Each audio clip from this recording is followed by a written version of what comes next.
You're sitting at your kitchen table on a Sunday morning, scrolling through Instagram, and you see it again. Another post from someone you went to high school with, standing in front of a generic suburban house with keys dangling from their fingers.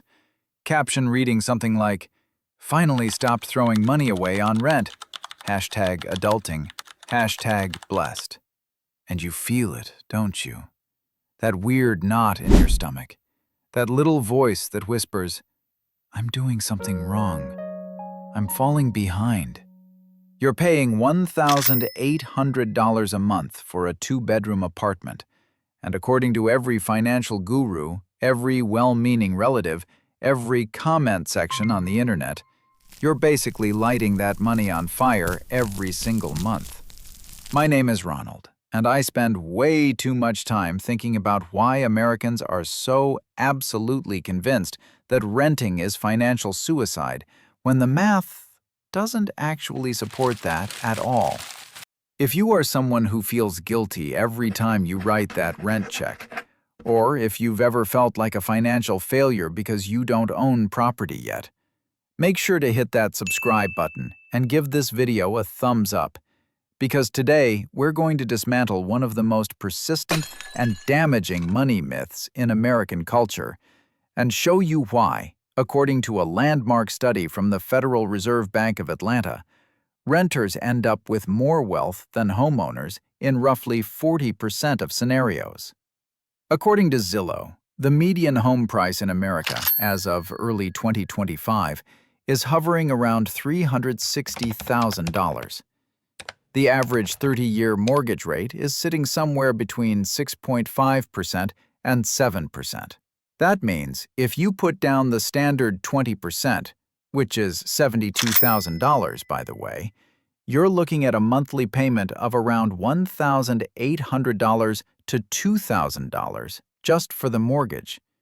Before property taxes, before homeowners insurance, before maintenance, before the water heater explodes or the roof needs replacing. But here's what really gets me.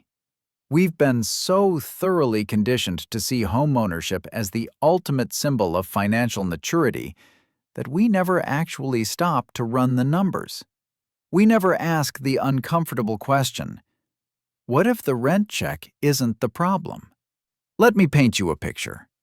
Two people, same age, same income. Let's say $75,000 a year.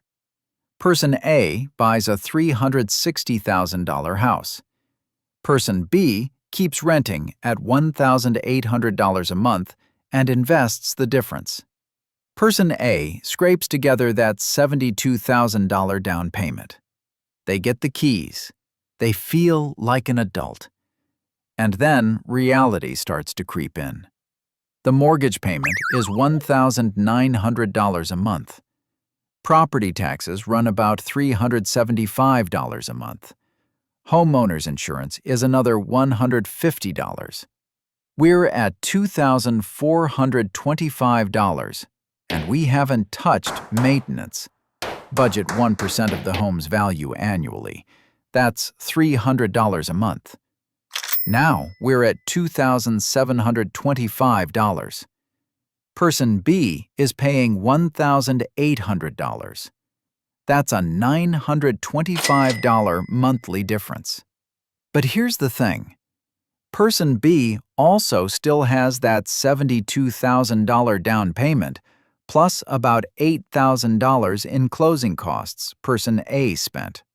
If Person B takes that $80,000, puts it into a basic S&P 500 index fund at a conservative 8% annual return, and then invests that $925 difference every month, do you know what happens? After 30 years, Person B has about $1.4 million in that investment account. Person A's house, appreciating at the historical average of 3 to 4% per year, is worth maybe $900,000. They own it outright, sure, but they've spent 3 decades paying interest, fixing things, dealing with property tax increases, replacing the HVAC twice, And here's what keeps me up at night. Equity is just trapped money. You can't spend equity. You can't pay for your kids' college with equity unless you take out a loan against your own house. The only way to access it is to sell. And when you sell, you have to live somewhere else, which means buying another expensive house or, wait for it, renting. Now here's where it gets worse. The Federal Reserve Bank of St. Louis published research showing median homeowner households had a net worth of about $255,000, while median renter households had just $6,300. People love throwing that stat around as proof that renting is financial poison. But that's correlation, not causation. People who can afford to buy homes are already wealthier. The house didn't make them rich. Being rich let them buy the house. When researchers actually control for income, age, and education, when they compare apples to apples, the gap shrinks dramatically. That Federal Reserve Bank of Atlanta study? It tracked people over time and found that when you account for opportunity cost, renters who invested the difference came out ahead in 40% of cases. Let me give you a real example. My friend Sarah bought a house in Phoenix in 2019 for $310,000. By 2021, it was worth $450,000. She felt like a genius. But she didn't sell. Where would she go? Now, in 2025, that house is worth about $420,000.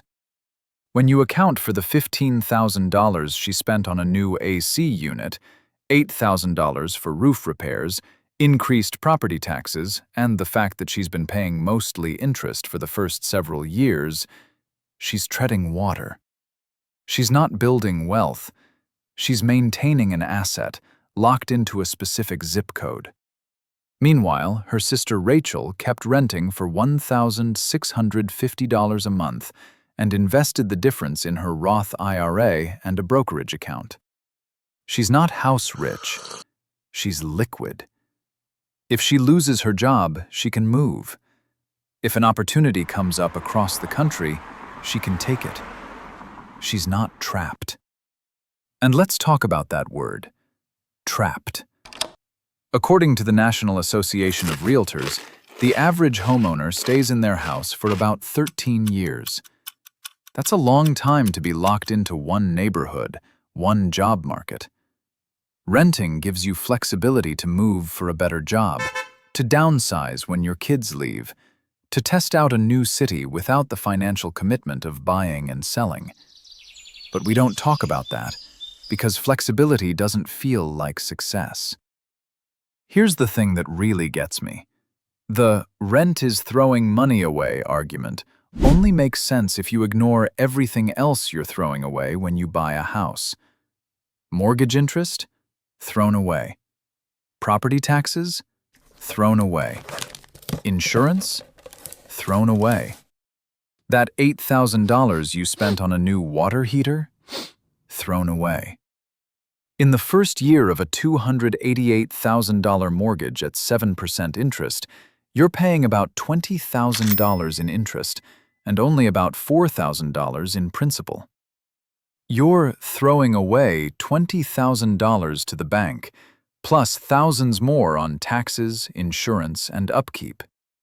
But because you own the place, we call that investing. When a renter pays $1,800 a month for housing, we call that throwing money away. It's the same money. It's just going to different people. There's this moment that keeps coming back to me. I was at a family barbecue, and my uncle, who paid off his mortgage, was giving me a hard time about renting. "You're just making someone else rich," he said. So I did the math for him. He bought his house in 1994 for $180,000 with a 30-year mortgage at 8.5%. Over the life of that loan, he paid nearly $300,000 in interest alone. plus property taxes, maintenance, 2 roof replacements, kitchen updates. He probably put close to $600,000 into that house over 30 years. It's worth maybe $500,000 now. He didn't build wealth. He bought housing for 30 years and ended up with an asset he can't really use unless he sells it. I'm not saying he made a bad decision. I'm saying the math is way more complicated than rent bad, own good, and we've been conditioned not to look at it closely. So, what does this mean for you? It means that Sunday morning moment when you see that Instagram post and feel like you're failing. That feeling is based on a lie. A massive, culturally embedded lie that benefits banks, real estate agents, and mortgage lenders, but doesn't necessarily benefit you. Homeownership can be great. If you find a house you love in a place you want to stay at a price that doesn't destroy your financial flexibility, and you plan to be there for at least a decade, go for it. But it's not a moral imperative. It's not a requirement for adulthood.